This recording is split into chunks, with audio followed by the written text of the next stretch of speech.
Hello and welcome. We hope you're wrapping up your weekend nicely. I'm Daniel Chef for Arirang News. We begin with President Bakan's diplomacy tour in Turkey. She is set to attend the first session of the G20 summit to discuss ways to promote inclusive global economic growth. Hwang Sung reports from the resort city of Antalya. It's day one of the G20 summit, where world leaders are putting their heads together to tackle pending global economic challenges. The first session of the G20 summit focuses on inclusive growth, with discussions on the global economy, growth strategy, employment, and investment. The leaders will also review the progress of growth strategies laid out at last year's meeting in Australia, where they set a goal of an additional 2% increase in combined GDP by 2018. Ahead of the first session, the leaders discussed development and climate change at a working lunch.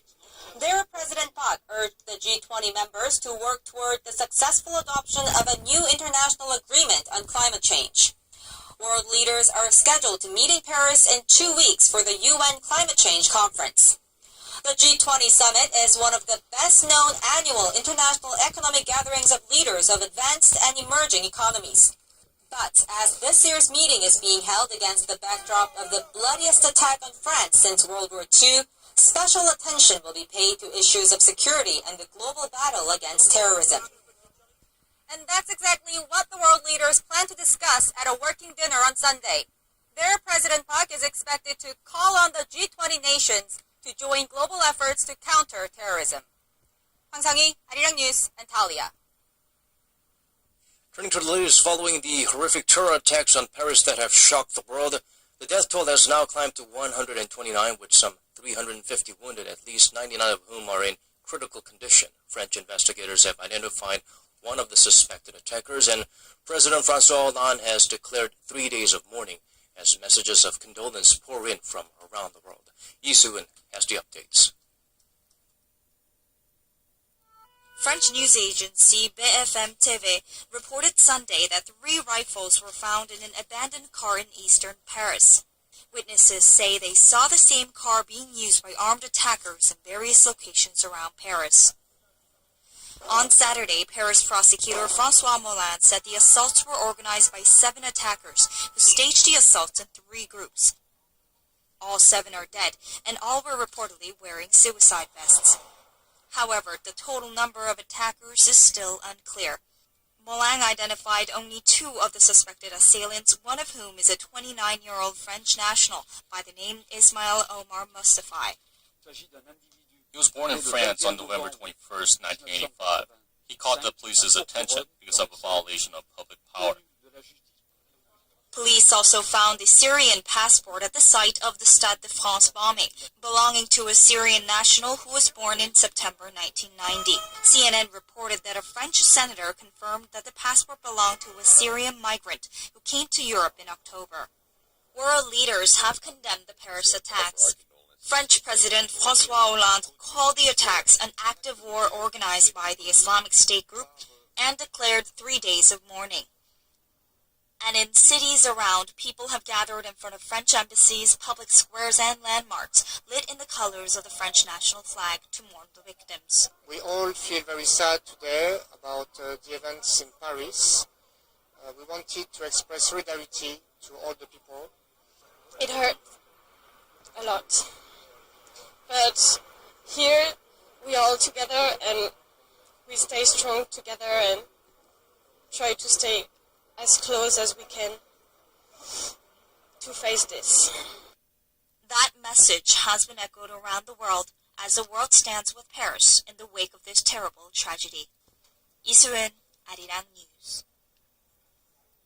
Our hopes and prayers are with them. Back here in Seoul, the Foreign Ministry says there have been no reports of Korean nationals who have died or been injured during the Paris attacks. The Korean embassy in Paris is contacting Korean community groups and travel agencies and checking local hospitals that are known to have taken in attack victims. Around 8,000 to 9,000 ethnic Koreans live in Paris, and the Korean government has issued a travel warning for France. Meanwhile, President Bakane, prior to departing for Turkey for the G20 summit on Saturday, sent a message of condolence to her French counterpart, François Hollande. saying the Korean government will put forth its strongest efforts against terrorism. Our hopes and prayers are with them. Back in Seoul, the foreign ministry says there have been no reports of Korean nationals who have died or been injured during the Paris attacks. The Korean embassy in Paris is contacting Korean community groups and travel agencies and checking local hospitals that are known to have taken in attack victims. Around 8,000 to 9,000 ethnic Koreans live in Paris, and the Korean government has issued a travel warning for France.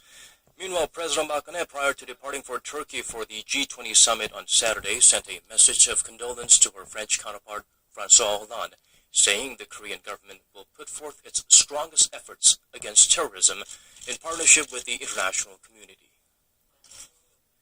Switching gears now, Japan has again called on Korea to remove a symbolic statue in front of the Japanese embassy in Seoul in exchange for a resolution of the wartime sex slavery issue.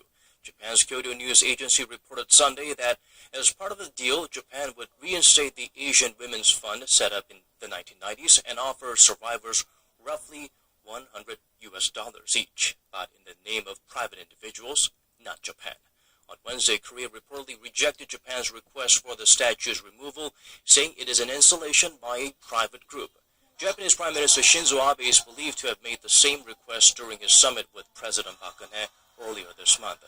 The young girl depicted in the statue represents the tens of thousands of women forced into sexual slavery for the Japanese military during World War II. North Korea has declared a no navigation zone in the East Sea in waters near the city of Wonsan in Gangwon-do province. It's a possible indication that Pyongyang could be planning a missile launch in the area. For more on the reclusive regime's latest move, we turn to Kim Hyun-bin. Seoul-based Yonhap News reported Sunday, citing government sources, that North Korea declared the no-sail zone effective from November 11th to December 7th. The sources said the South Korean government is watching closely to see whether the communist regime will launch a Scud or a new type of missile during that time. Many experts believe the North could test launch a newly developed missile that separates into several sub-missiles at high altitude, which can hit several targets at once. Others say the North could test a submarine-launched ballistic missile based on recent satellite imagery that has shown movement in that direction, including the installation of a vertical launch tube at the Shimpo dockyard. Retail giant Shinsegae and heavy industries conglomerate Doosan have won the right to open new duty-free stores in Seoul. The Korea Customs Service says Lotte Group had the operating license for one of its two duty-free stores in the capital renewed. Lotte will lose its other store in Lotte World Tower in Gangnam. SK Networks, a group of SK Group, also has to close its duty-free store at a hotel in the northeastern part of the capital after more than 25 years of operation. Now, there's intense competition for duty-free licenses in Korea as the sector has become a lucrative source of income amid the otherwise sluggish economy. In 2014, 6 duty-free stores in Seoul posted combined sales of nearly $4 billion. To join the US dollar, British pound, euro and Japanese yen as the fifth currency in the International Monetary Fund's so-called special drawing right basket. IMF head Christine Lagarde said the fund's executive board will decide on November 30th whether to add the Chinese currency to the fund's unit of accounting, but that she supported personally the move.